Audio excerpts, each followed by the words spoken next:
Bonjour et bienvenue aimables téléspectateurs de la radio-télévision Umoja. Merci de vous savoir très nombreux qui nous prenez en cours pour nous suivre notre émission Un livre, 1000 idées.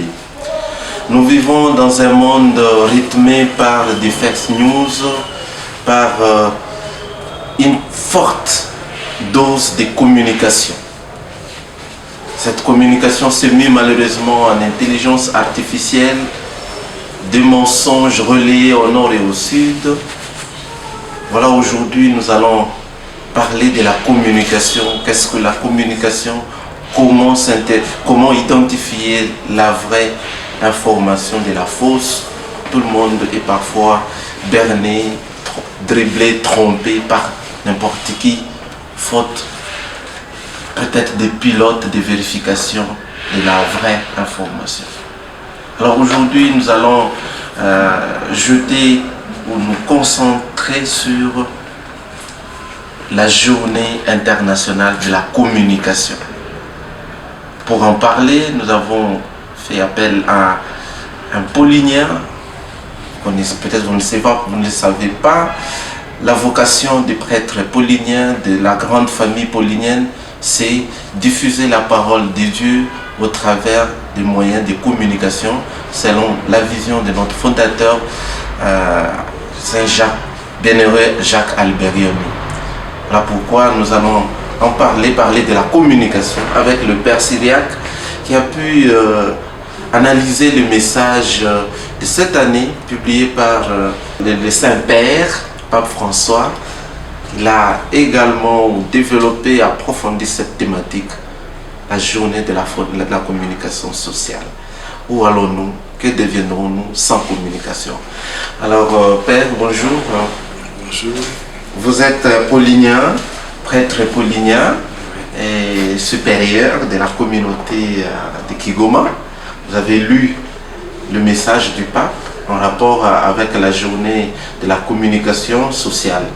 Dans son speech, le pape a été motivé, je sais pas, par les réalités du moment. Alors vous pouvez nous dire quelles ont été les grandes motivations qui l'ont poussé à parler ou à répéter le même message sur la communication sociale. Dans un premier temps, étant paulinien et spécialiste de la communication, pas spécialiste mais intéressé à la communication, qu'est-ce qui motive le pape à parler de la communication alors qu'il n'est pas journaliste? Spécialiste aussi parce que la communication c'est notre domaine. Le pape a parlé de la communication ou de l'intelligence artificielle par rapport à l'engouement que cet outil a dans la société, dans le monde de manière générale. Où va le monde? Ça, nous pouvons nous poser la question de savoir où va le monde avec cet outil. Comment l'utiliser?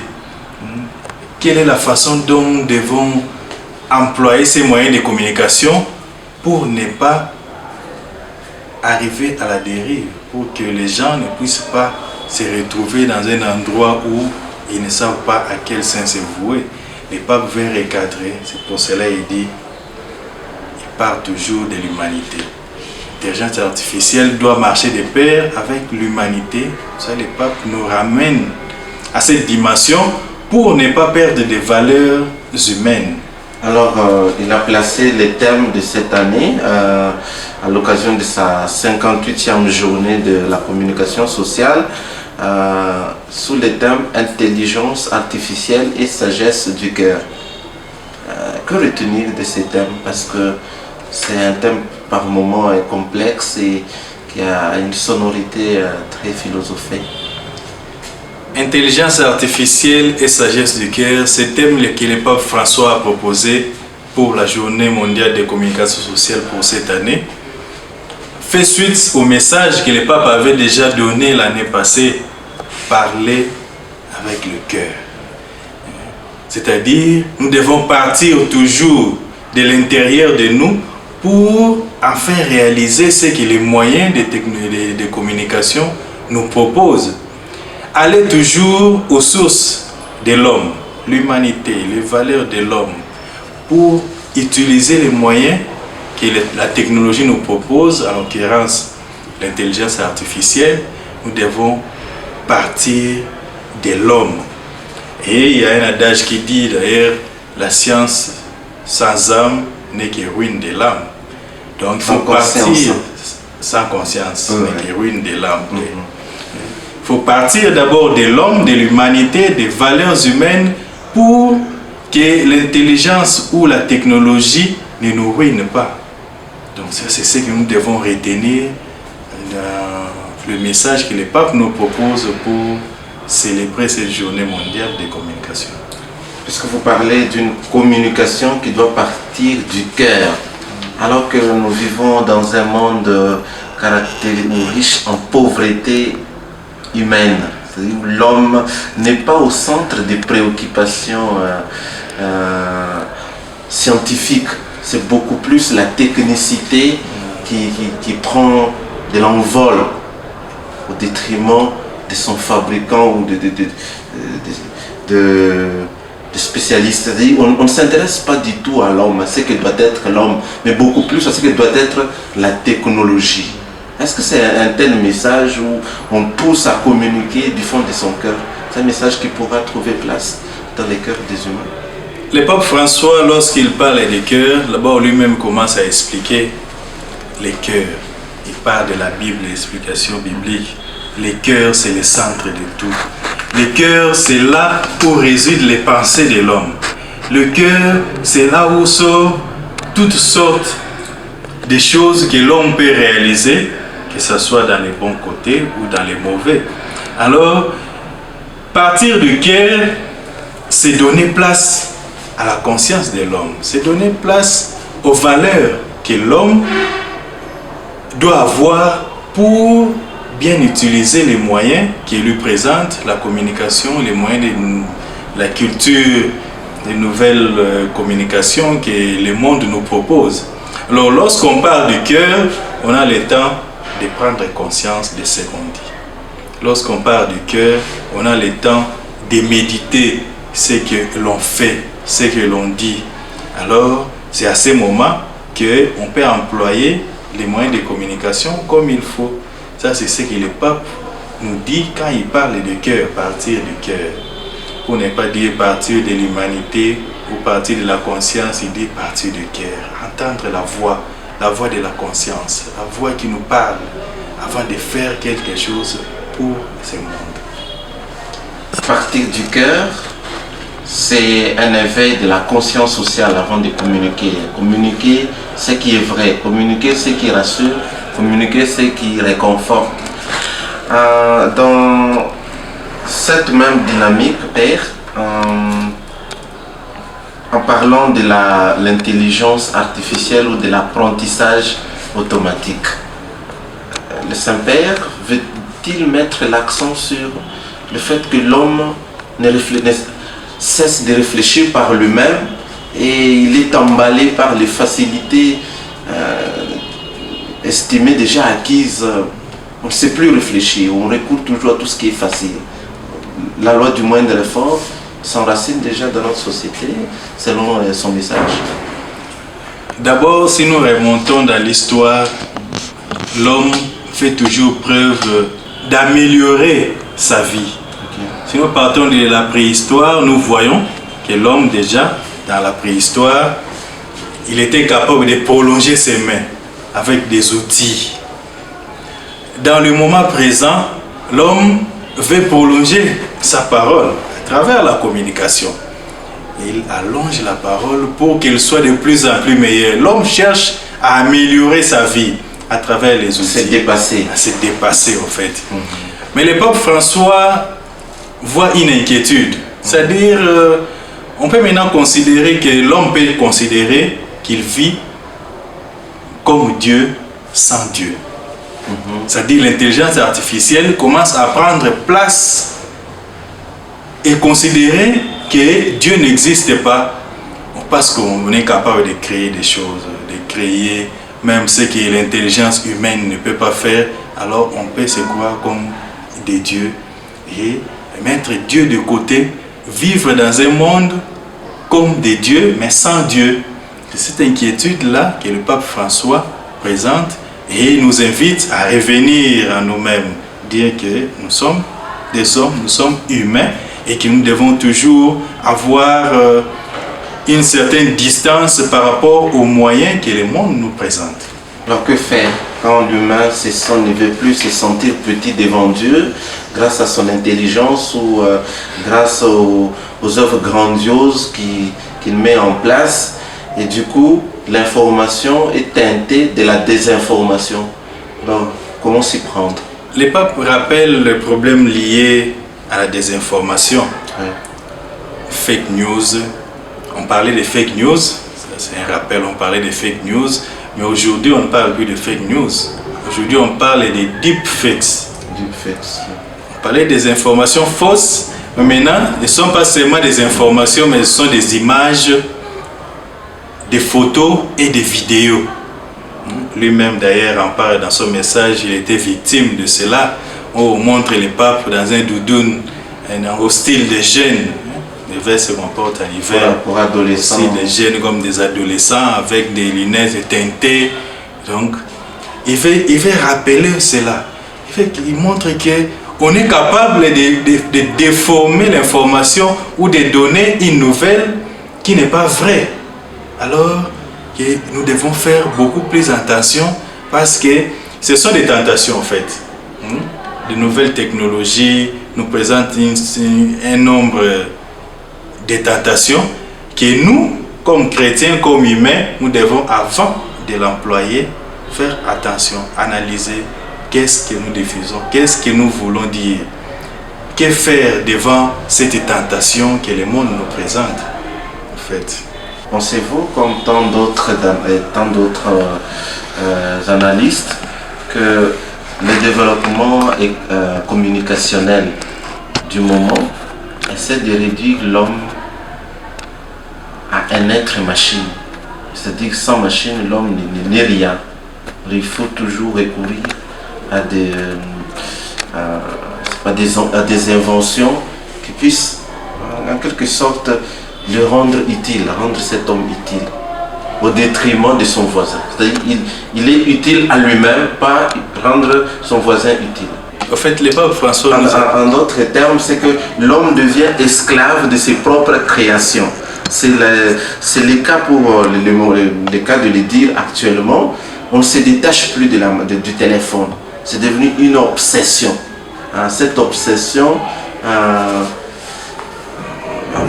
on est obsédé de tout ce qui nous entoure comme technologie. On ne sait plus si c'est passé de la télévision, de l'ordinateur, des écrans et tout. Est-ce que ça peut nous rendre vraiment, nous réduire à des objets, parce que à des objets que nous créons nous-mêmes.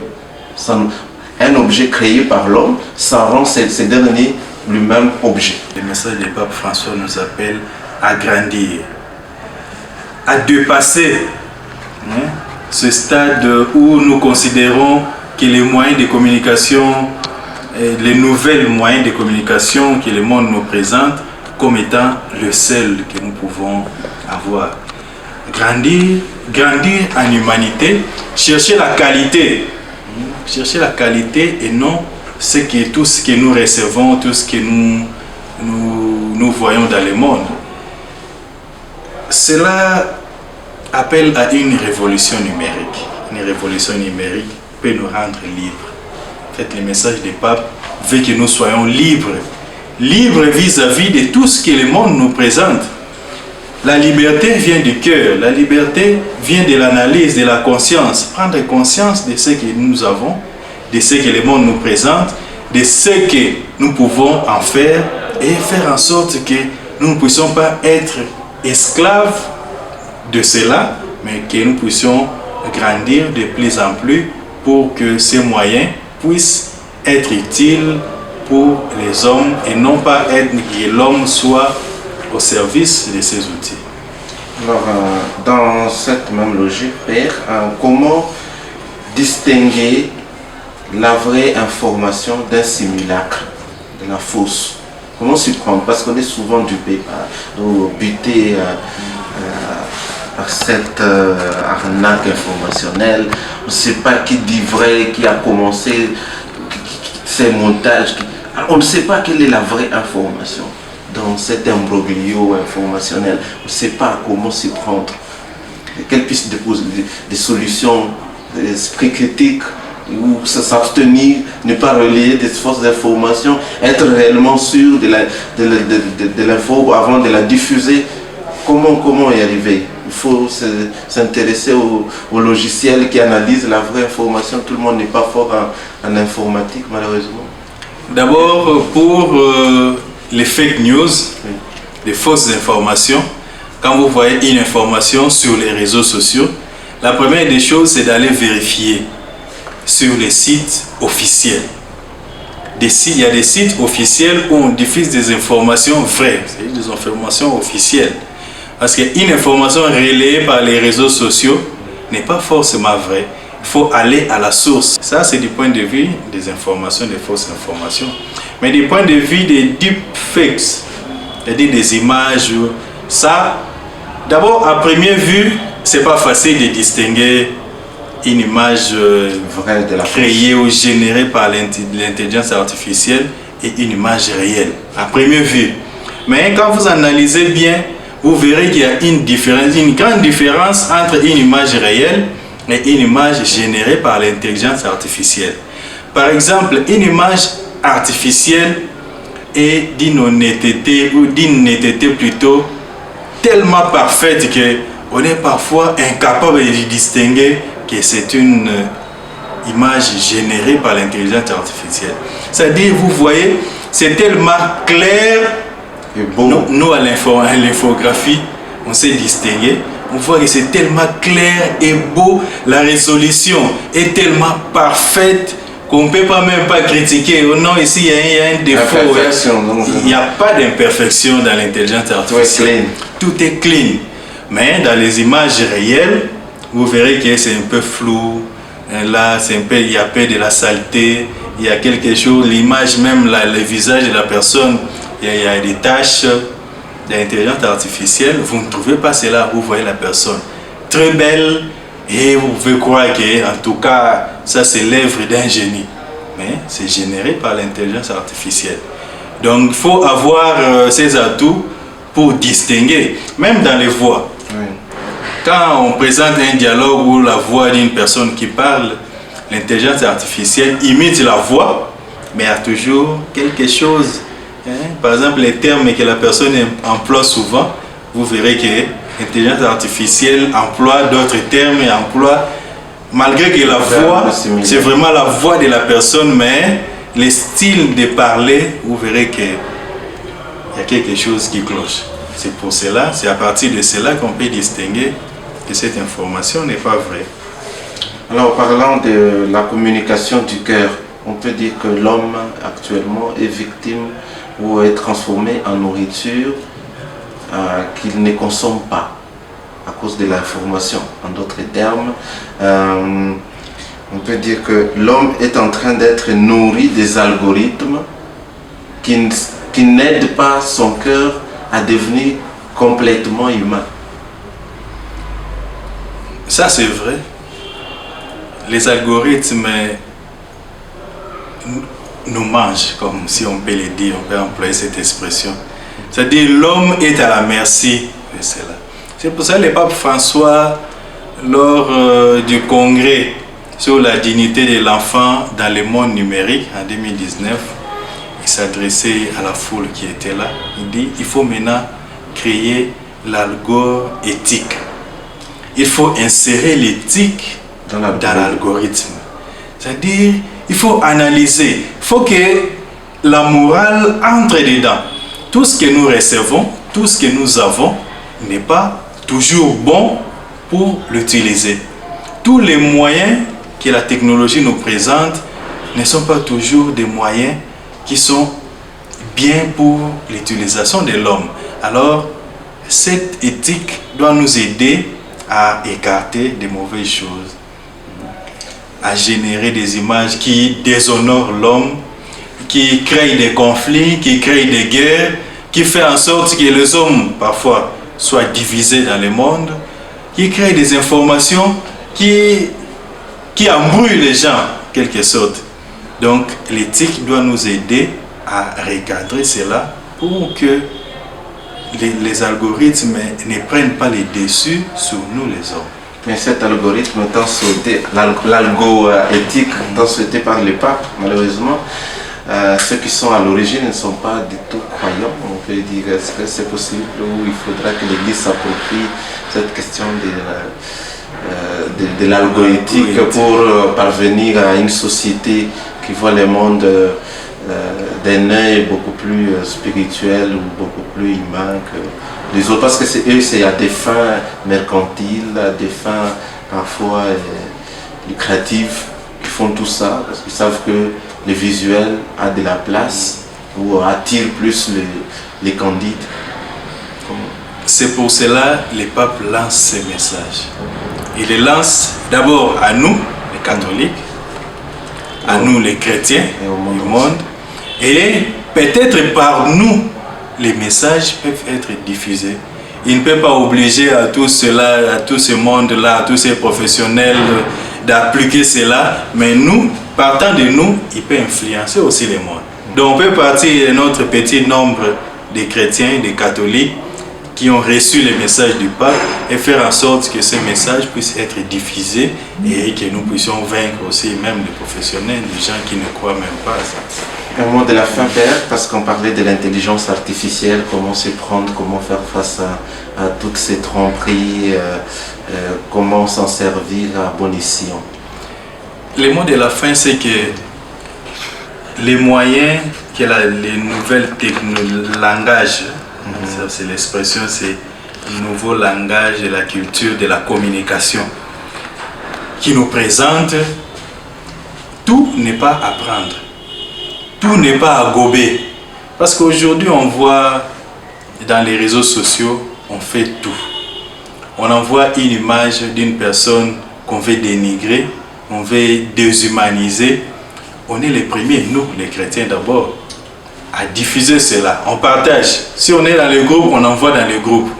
Tu étais une personne qui avait vu, mais quand tu envoies dans les groupes, vous êtes 30, 40, 50. Donc tu diffuses une information qui est en train de déshumaniser l'homme, qui est en train de rendre la dignité de l'homme moindre par rapport à ce qu'il est.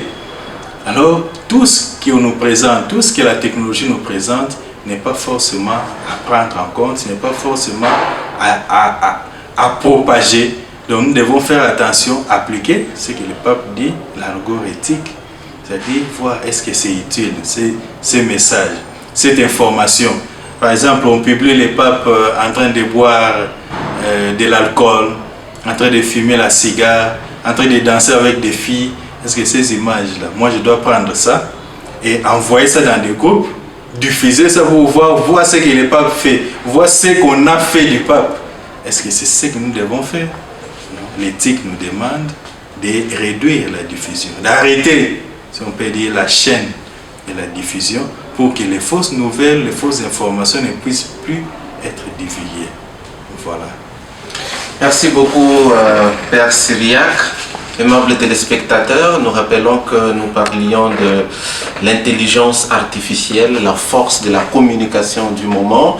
Que faire, comment s'y prendre, comment réduire la chaîne de la mauvaise diffusion des fausses informations. L'intox ou l'infox. Comment lutter contre l'intox et l'infox en tant que chrétien.